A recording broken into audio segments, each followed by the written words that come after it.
En primer lugar, quiero agradecer a la Asociación Valenciana de Víctimas del Terrorismo que haya tenido la gentileza de invitarme. Es una asociación a la que conozco hace mucho tiempo, desde que tuve la oportunidad de tratar con ellos en la época en la que fui diputado en el Parlamento Vasco, y era uno de los miembros de la famosa Comisión de Derechos Humanos del Parlamento Vasco, que llegó a estar integrada, entre otros, por el terrorista Josu Ternera. Así que imaginaos, valiente Comisión de Derechos Humanos que había por aquel entonces. Y en aquel tiempo puedo dar cuenta de cómo Juan Domínguez, el anterior presidente de esta asociación, tuvo siempre una postura valerosísima en la defensa de sus convicciones y en contra del intento del anterior presidente del gobierno vasco, de José Ibarretxe, de instrumentalizar a las víctimas del terrorismo, fundamentalmente a las asociaciones autonómicas de víctimas del terrorismo, a través de la subvención, porque hay quienes tienen la convicción de que las víctimas del terrorismo son sujetos dignos de compasión, dignos de subvención, pero que no merecen ningún tipo de justicia y ningún tipo de memoria. Yo creo que eso es importantísimo decirlo. Era importante decirlo antes y creo que es más importante decirlo ahora. Quiero agradecer a Alfonso Parrilla la amabilidad de darme la palabra, pero quiero empezar haciendo una reflexión, porque yo he escuchado las intervenciones anteriores y yo comprendo las intervenciones de los representantes de las instituciones políticas que tienen la obligación, pues, de tratar de mostrar la cara más optimista y más amable. Ellos han mostrado el vaso medio lleno, sin triunfalismos, es verdad, lo han llegado a decir, y yo creo que tengo la responsabilidad de mostrarlo medio vacío, sin derrotismos también, pero medio vacío. Ellos han mostrado una posición algo edulcorada y yo voy a hablar desde una posición que es algo más amarga, algo más incómoda. Se ha dicho que hemos avanzado. Pues yo no tengo dudas de que no hemos avanzado, sino de que incluso hemos retrocedido. En la España movilizada socialmente tras el crimen de Miguel Ángel Blanco, en la que tanta parte de la sociedad española, la gran mayoría, la absoluta totalidad de la sociedad española estaba concienciada, los partidos políticos unidos aparentemente, las instituciones públicas, los jueces, las fuerzas y cuerpos de seguridad del Estado, las instituciones internacionales de las que formábamos parte, estaban alineadas en el combate del terrorismo. ¿Sería concebible que algunos representantes políticos se refirieran a los terroristas de ETA como presos políticos? ¿Era concebible esto en la España de 1997? No, esto lo diría, ni siquiera el Partido Nacionalista Vasco se atrevería a aventurarse en una declaración de esa naturaleza, salvo Joseba Eguíbar de vez en cuando. Lo hacía algún miembro de Herri Batasuna y algún individuo de Esquerra Republicana de Cataluña. A día de hoy lo dice un señor que tiene 69 diputados en el Congreso de los Diputados de España. Se refiere a Otegi como una persona que ha estado presa por sus ideas. Y lo piensan al menos 90 de los 360 diputados del Congreso. ¿Eso es avanzar? Pues yo francamente creo que no. Y creo que hago un ejercicio de responsabilidad poniendo sobre la mesa lo que estamos viviendo en la sociedad española. ¿Es avanzar asumir que hay un concejal en el Ayuntamiento de Madrid que sigue siendo concejal, que se ha atrevido a hacer chistes de la peor naturaleza con una víctima del terrorismo como Irene Villa? Por supuesto, o como Irene Villa, con las víctimas del nazismo y con algunas otras personas. ¿Eso es avanzar? No. Esto en el año 1997 no se habría tolerado. Ningún medio de comunicación habría cesado en sus críticas hasta que abandonara su puesto. A día de hoy ha sido justificado y alentado. ¿Era posible en el año 1997 que en un teatro de niños fuera de Guipúzcoa se pudiera hacer una representación como la que se hizo en Madrid recientemente? No. Eso era inconcebible. Y hoy, desgraciadamente, por mucho ruido, mucho escándalo y mucho que nos rasquemos las vestiduras, ha sido posible en la capital de España. Digo solo esto para decir que quizá no hayamos avanzado tanto socialmente en las exigencias de memoria, de dignidad y de justicia como algunos desearían, como algunos nos quieren hacer ver. No voy a entrar en mi experiencia personal, en mi tierra, pero recientemente escribí un libro contándola y claro, me he visto también en la obligación de transmitir a mis hijos mayores, tengo 4, pero a mi hijo de 11 años, cuáles han sido las vivencias de la familia, fundamentalmente para que no se las contaran en el colegio, para que no vinieran un día llorando diciendo: papá, me han dicho que ibas con unos señores que te escoltaban porque te querían matar, porque ellos me han conocido así. Y yo me vi en la necesidad, en la obligación de transmitirles. Está haciendo eco, ¿no? Igual es porque está encendido eso. No, vale. Un poco más lejos, quizás. Bueno, me vi en la obligación de contar a un niño, entonces de 9 años, lo que había vivido su familia, contárselo sin dramas, sin producir en él ningún tipo de estrés postraumático de este del que tanto se habla ahora. Y mi hijo me hizo una pregunta de unos días, cuando presentaba el libro. Me dijo: papá, si han querido matar al bisabuelo Manolo y han querido matar al abuelo Santi y te han querido matar a ti, cuando yo sea mayor me van a querer matar. Y yo pues traté de tranquilizar a mi hijo lo mejor que pude, ¿no? Pero a día de hoy no sabría muy bien cómo contestarle sinceramente a esa pregunta. Creo que son muchísimos los jóvenes que desconocen qué es lo que ha pasado en la España reciente, y sin embargo, jóvenes, muy jóvenes, de 15, 18, 20 años, que en las redes sociales son tremendamente agresivos, que conocen perfectamente lo que pasó en la Guerra Civil Española, o al menos la versión que se les quiere contar.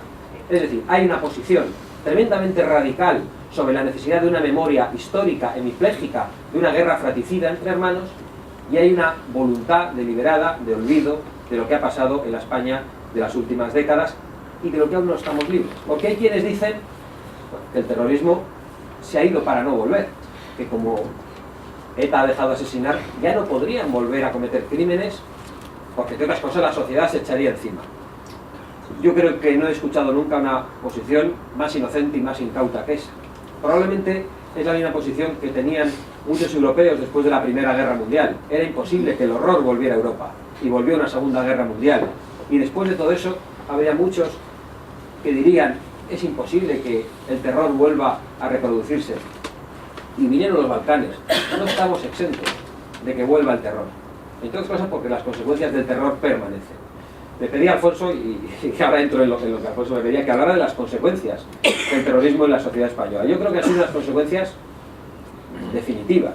España está cicatrizada en su faz por la existencia del terrorismo. La configuración institucional y territorial de España tiene que ver también con la práctica del terrorismo en cierta medida. No absolutamente, pero en cierta medida. Esto, alguno dirá, esto es una cosa que se le ha ocurrido a Abascal para arrimar el asco a su sardina. Yo se lo he escuchado al propio Gabriel Cisneros, en una frase que a mí me hizo dar un respingo, un padre de la Constitución, cuando dijo: el título octavo de la Constitución se hizo al dictado de ETA. Yo, aunque las cejas, le miré como diciendo: hombre, eso es un poco exagerado, ¿no, Gabriel? Pero no quiero decir, lógicamente, que se hiciera con ETA al otro lado del teléfono, pero se hizo pensando en que ETA desapareciera. Y eso fue determinante en el momento del acuerdo constitucional. Hay quienes tienden a decir: no, al contrario, la Constitución se hizo con la amenaza de los militares del anterior régimen. La Constitución se hizo condicionada por el franquismo. El franquismo se hizo el Araquiri. La Constitución se hizo condicionada por la amenaza de los nacionalismos a través de ETA. Y el nacionalismo en España, en el País Vasco, en Cataluña, y los distintos movimientos nacionalistas que hoy se están viendo también en esta tierra, no habrían avanzado, no habrían logrado que su agenda política llegase donde lo ha hecho si no llegase con la práctica del terrorismo en España. Yo no tengo ninguna duda a la hora de hacer esa afirmación. Tampoco tengo ninguna duda para decir que el terrorismo está latente, pero el terror permanece. Caminaba por mi pueblo, Amurrio, el otro día, un pueblo de 10.000 habitantes, de los cuales aproximadamente 6.000 vinieron durante las décadas de la industrialización del País Vasco, de otras provincias de España, fundamentalmente de Castilla y de Galicia, y veía caminar una familia, en este caso extremeños, y veía que el hijo que iba por detrás con un perro, iba hablando al perro, y iba hablando en vasco. En mi pueblo jamás se ha hablado en vasco. Jamás, ¿no? Hace 300 años o 400. Es una zona castellano-parlante de cuna como toda la provincia de Álava. Es decir, España es plural, pero el País Vasco también es plural. No es lo mismo Álava que Guipúzcoa. Y sin embargo, veía a ese joven hablando al perro en un idioma que no entendían sus padres. Y en un idioma, y permitidme que hable en términos que no son los más correctos, pero para que los entendamos, en un idioma que han abandonado los nativos. Es decir, ¿en dónde el inmigrante, en este caso inmigrante nacional, la persona que viene de otras provincias, ha llegado a un nivel de asimilación y de adaptación tan grande como para adoptar el lenguaje abandonado por los propios nativos. ¿Eso por qué pasa? Pues pasa porque durante muchísimo tiempo se ha sometido a la sociedad vasca a una experiencia de terror, en la que se han matado a muchas personas, antes que a los políticos, a los guardias civiles, a los policías nacionales, a los militares, sin que la sociedad reaccionara como debía, porque parecía que iba dentro del uniforme. Antes también a personas durante la época del régimen de Franco, y eso sirvió para que muchos legitimaran entonces la práctica del terrorismo. Y son consecuencias que todavía hoy estamos pagando. ¿Y cómo ha reaccionado la sociedad española y sobre todo sus representantes públicos durante los últimos 30 años? Pues yo creo que como un pollo sin cabeza frente al terrorismo. Se han practicado los atajos en la lucha antiterrorista. El atajo del terrorismo de Estado y el atajo de la negociación. Ambos producen la misma consecuencia, una deslegitimación del Estado. En el caso del crimen de Estado, porque pone en plano de igualdad al Estado, saltándose la ley, con una mafia terrorista. Y les hace justificar su discurso de que hay dos bandos, de que hay una guerra. Y en el caso de la negociación, pues por lo mismo, dando una legitimidad absolutamente intolerable cuando los ciudadanos decentes en un régimen democrático tienen que organizarse políticamente y acudir a las instituciones, ven como unos bandidos con pistolas son capaces de influir políticamente mucho más que ellos, respetando las normas y las leyes. Y eso ha sido determinante en la sociedad española. Y la violencia da réditos políticos. Lo ha dado el terrorismo, da réditos políticos, la violencia de los piquetes informativos antes de las huelgas. Todo tipo de violencia da réditos políticos. La violencia, yo no sé de qué tipo porque no me atrevo a calificarla, porque yo todavía no tengo claro qué ha pasado el 11 de marzo en España. No hablo de ninguna conspiración, no lo sé. Como no lo sé, digo que me gustaría saber la verdad, toda la verdad sobre lo que ha pasado el 11 de marzo. Pero, evidentemente, al margen de lo que cada uno pensemos, eso ha tenido unas consecuencias políticas extraordinarias de las que antes hablaba Alfonso Parrilla. La sociedad española actuó desde la cobardía. ¿Quién ha enseñado a la sociedad española a actuar desde esa cobardía? Probablemente sus élites dirigentes. Durante mucho tiempo. Pasó en 1808, las élites dirigentes, la monarquía y los principales mandos militares se entregaron a los franceses y fueron los mandos intermedios del ejército y el pueblo español quienes hicieron esa reacción. Pero a día de hoy llevamos mucho tiempo en el que nos han transmitido que ante el terror pues hace falta una negociación, por ejemplo, y yo creo que eso es absolutamente lesivo. ¿Cuándo se ha reaccionado contra el terrorismo sin atajos? Pues yo creo que únicamente en el año 2001, no digo ni siquiera la primera legislatura del presidente Aznar, sino la segunda, cuando se decidió que había que legalizar a las marcas políticas de ETA.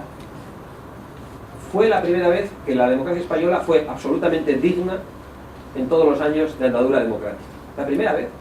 Se dijo, no, es que esto no se puede tolerar. Ya no era cuestionar las ideas o los fines políticos, ¿no? Es que no se puede tolerar que haya quienes tengan un partido político que sea un instrumento del terror. Duró muy poco esa alegría. Poco dura la alegría en casa del pobre, suele decirse, pues duró muy poco. Llegó otro presidente que cambió esa política y llegó otro que la ha continuado, que no la ha puesto en cuestión. Y yo creo que todo eso nos ha dejado grandes secuelas morales. Se ha dicho durante mucho tiempo en España que sin violencia todas las ideas son defendibles. ¿Cómo que todas las ideas son defendibles? Eso es una barbaridad. Hay ideas que no pueden ser defendidas. Hay ideas que hay que perseguir. Hay ideas que atacan la dignidad del ser humano, atacan su libertad, atacan la vida. Es decir, no se puede tolerar que la idea del que piensa que tiene derecho a matarnos para hacer avanzar sus objetivos políticos sea defendible en la sociedad. No todas las ideas son defendibles. ¿Qué ha ocurrido? Que como se ha dicho eso durante tanto tiempo, en cuanto los terroristas tácticamente han escondido las armas, han podido hacer avanzar su agenda política. Es decir, les hemos dicho, hay premio por matar, primero, y luego hay premio por dejar de matar. Y yo creo que eso es dramático para nuestra sociedad. Pero además que hemos vivido en una sensación, en primer lugar, de impunidad muy grande para el terrorismo, en una sensación de desproporción. Hoy lo estamos viendo, da igual haber matado a 8 que 80, por cómo es nuestro código penal. En una sensación de de división de ideas y fines, como si fueran cosas distintas. Pablo Iglesias dice, para justificar a ETA, que hay un proyecto político detrás. Pues yo acepto que hay un proyecto político detrás, pero no lo digo para justificarla. Al contrario, es un agravante. Matar por ideas políticas es mucho más grave que el asesinato que dos personas que pueda cometer una persona en la calle en una trifulca, porque no solo ataca a esa víctima en concreto, sino que nos ataca a todos y trata de atemorizar a toda la sociedad. Y yo creo que hay que combatir los medios y los fines totalitarios y los fines de aquellos que pretenden destruir la convivencia nacional, destruir el trayecto histórico de España y el orden constitucional. Hay que combatirlo todo. Es igual de ilegítimo.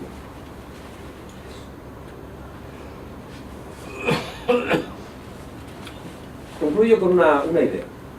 Ahora, algunos se las prometen muy felices por el hecho de que ETA no mate. Y todos nos alegramos. Sobre todo los que hemos vivido allí o los que de vez en cuando volvemos allí. Aquí está Marcaida, que sabe lo que es vivir más cómodamente. Pero no podemos perder de vista que en el nacionalismo, en el separatismo, hay proyectos de vanguardia y de retaguardia. Durante mucho tiempo, ETA fue la vanguardia del separatismo en España. Y en la vanguardia, mirando para otro lado, disimulando, estaban los del árbol y las nueces, haciendo avanzar su agenda política, luchando poco cuando podían retener a las fuerzas de seguridad autonómicas, planteando la equidistancia moral, y iban avanzando. Pero ahora la retaguardia y la vanguardia ha cambiado. ETA es la retaguardia y la vanguardia son otros. Pero también ha habido una retaguardia y una vanguardia que a veces estaba en Cataluña y a veces en el País Vasco. Y hoy la vanguardia está en Cataluña. Y además alguno dirá, hombre, ¿cómo puedes mezclarlo? Pues lo mezclo con toda legitimidad y toda autoridad. Porque no fui yo quien fue a Perpiñán. Fue Carol Rovira, metido en el capó de un coche, en el maletero de un coche para ver a ETA. Fueron ellos los que se pusieron de acuerdo para avanzar en una estrategia de destrucción del proyecto nacional. Pues, nos alegramos todos de que no nos maten, pero no nos relajemos. Están queriendo destruir nuestra convivencia, nuestra unidad.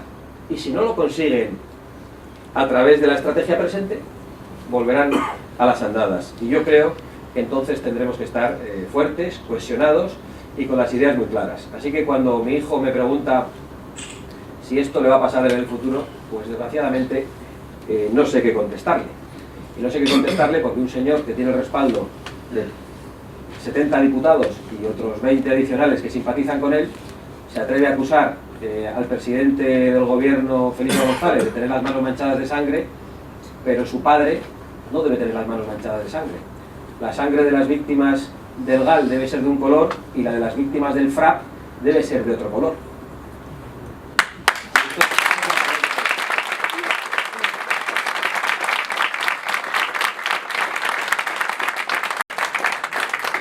Muchísimas gracias a todos.